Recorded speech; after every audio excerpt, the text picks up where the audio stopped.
सातारा जिल्ह्याच्या पश्चिम भागात पावसाचा जोर कायम आहे। मागील 36 तासात कोयना येथे 129 तर नवजालामध्ये 107 मिलीमीटर पाऊस झालाय।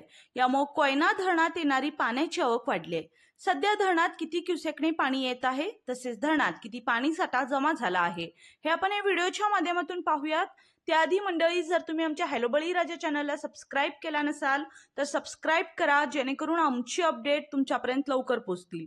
कोयना धरण क्षेत्रात पावसाची संततधार सुरू आहे।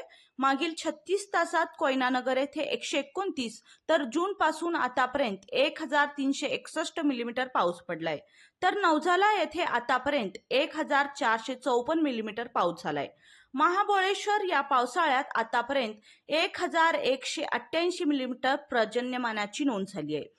धरण क्षेत्रात होत असलेल्या पावसामुळे कोयना धरणात येणारी आवक वाढली आहे। कोयना धरणात 15 दिवसात 12 टीएमसीहून अधिक पाणीसाठा जमा झालाय, तर हे धरण पूर्ण भरण्यासाठी मोठ्या आणि संततधार पावसाची आवश्यकता आहे। सध्या कोयनेचा पाणीसाठा 27.27 टीएमसी इतका झालाय, तर कोयना धरणात 22,000 क्युसेकने पाणी जमा होत आहे।